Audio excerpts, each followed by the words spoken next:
Hi, and welcome to Weeb Paradise, your double daily dose of anime movie recap.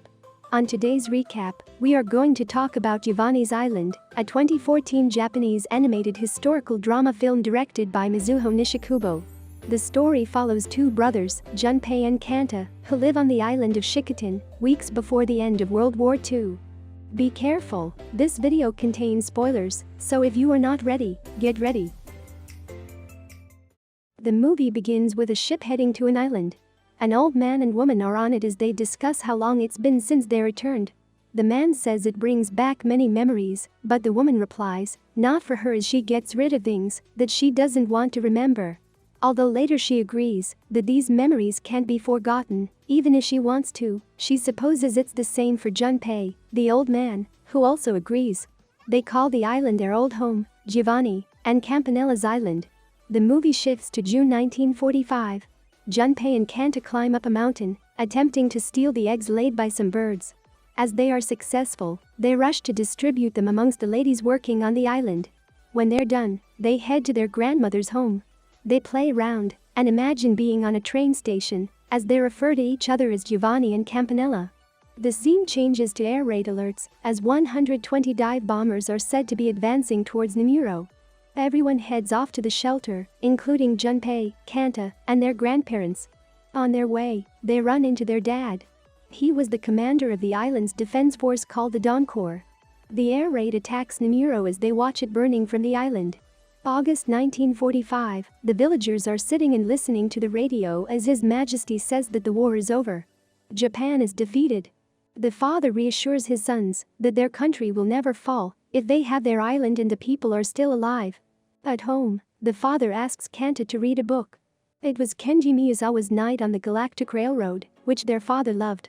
Shortly after the kids started primary school, their father would have them read it out loud every day. As their mother loved it when she was alive. They were named after it too. Giovanni, Junpei and Kanta from Campanella. September 1945, the boys are heading to school in the morning when the Soviet ships suddenly start firing blanks. Their teacher, Miss Sawako, shields them and tells everyone to get down. When they realize they are firing blanks, they head off to school. Miss Sawako tries to remain calm, telling the children to focus only on her. The Dawn Crops had been disarmed and had come down to the village. The boys head home and find their uncle Idio hiding in the attic. Later at night, Idio tries to convince their father and his father to leave the island as Japan has lost and the Red Army has occupied everything. The next morning in class, Miss Sawako tells them that the study of Japanese history has been prohibited, and that day, they will be shifting desks into the next classroom as a family of Soviet soldiers will be coming to the island, and they must vacate this classroom. As Kanta and Junpei head home, they spot a girl standing outside their house. She is holding their dad's book, walks in, and shuts the door. Kanta starts shouting at her to open when Idio comes out from the stables. He tells them that the Russians claimed the main house, so now they will be living here. He then asks Junpei for a favor. He needs Junpei to make sure that there are no boats around at 10 p.m. the next day. If there aren't, then he must light a bonfire at the top of the cape. When the time comes, Junpei heads out while everyone is sleeping. As he is about to light the bonfire, Kanta runs up to him. He tries to tell him to go away, but he doesn't listen. He then lights the bonfire as they sit around it together. Junpei tells Kanta not to tell their father about this. The scene changes as the boys return home from school, and their uncle tells Junpei that his next run is next week, so he must make sure the coast is clear. It's now May 1945. The Russian kids start playing with the Japanese in school. They are running when Junpei accidentally pushes the Russian girl from next door as she falls. But she gets up and hugs him, saying it was fun playing with them. They then head home together, and she introduces herself as Tanya to them. The boys introduce themselves as Giovanni and Campanella. She invites them to the main house, and they spend some time there.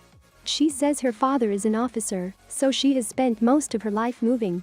They have dinner at their place, too, and realize that the commander major was Tanya's dad.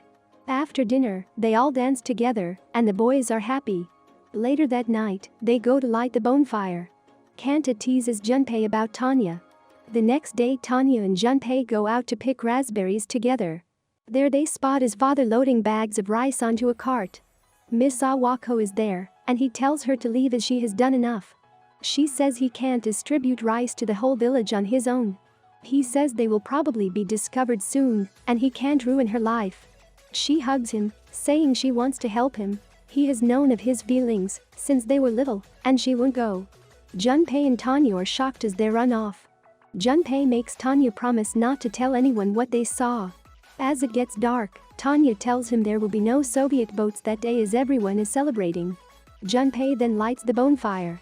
He spots Uncle Idio's boat, and there's a Soviet boat chasing him. He immediately puts out the fire. The next day Uncle Idio is okay and scolds Junpei for the previous day. He then tells his uncle about what he saw. He talks to Tatsuo, Junpei's father, about his dealings. It only angers him, and he punches him. The scene changes to July 1946. Sawako rushes to Tatsuo's house at night. She tells him the patrol caught Idio as he was trying to smuggle out the rice. Tatsuo immediately rides out when Junpei rushes after him. He reaches the caves, where he sees them arresting his father and taking him away. He runs back home and blames Tanya for talking. She slaps him, saying it wasn't her. The scenes change as the boys watch the Soviet soldiers take their father away on a boat. It's now September 1947. The villagers come to their house and tell their grandpa that they are taking everyone on the island to the mainland, and they should bring what they can carry. The boys then pack with him. Miss Sawako comes to take the boys. Their grandfather doesn't go. On the boat, they meet Uncle Idio, and Junpei realizes that he's the one who told the Soviets about his dad, which makes him very angry. As the boat moves out, Tanya rushes to the cliff to gaze at them as Junpei realizes how wrong he was and screams out her name. In October 1947, they finally reached the mainland, Meoka in western Karafuto. There they are kept in camps. From here, adults were taken into the mountains to cut wood. It was hard work, and some would get hurt or pass away from getting sick due to the cold. Kanta also starts getting sick due to the cold. One day Idio finds out that Tatsuo is in a prison camp north. The boys are joyous. Kanta convinces Junpei to go see their dad. They run off at night and get on the train heading to the mountains. Idio finds a note from them. He then sells everything he can to get a vehicle and heads off with Miss Sawako to find the boys. Junpei carries Kanta up the mountain, who doesn't seem to be feeling too good. Idio finally catches up to them. He fights with the boys, telling them to go back with him, but they keep insisting on going to see their dad. Miss Sawako then convinces Idio that she wants to go as well, and they are closer to his camp now than their own anyway. Idio finally gives up, and they drive off. They stay the night in a fortification. They build a fire and have warm drinks. During the daytime, Sawako wakes up as she hears soldiers. She wakes everyone up. The soldiers seem to have found the car that Idio hid. Idio says he will distract them, while everyone else makes a run for it. He tells Sawako that he always loved her and bids everyone farewell. As he leaves, the soldiers start following him.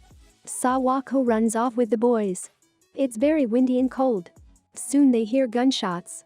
Everyone stops and looks down sadly. Sawako carries Kanta as he starts coughing. Soon they all topple over from the cold and lie unconscious in the snow. A car comes up to them. The scene changes as they are now lying in a cottage. A woman walks in with soup for them. She tells them to eat that and go. A Russian woman agrees to help them as Miss Sawako gives her a watch in exchange. The next morning the woman gives a note to Sawako. It is from Tatsuo telling them where to meet. She says she only managed to pull that off as she is on the camp's kitchen staff. They go out there at midnight as Tatsuo instructed. The boys spot their father and run to him. At first, he tells them to go back as they could get caught. But then he thanks them for coming, and they manage to hold hands. He tells them that he will return home soon and runs off as a searchlight comes his way. Sawako and the boys start walking back when Kanta falls to the ground and starts coughing up blood. The searchlight lands on them, and the siren goes off. They are in the commander's office now. Kanta isn't doing well as the commander asks his soldier to take them to Kolsk, from where a Japanese ship will leave the next day. He should make sure they are on it.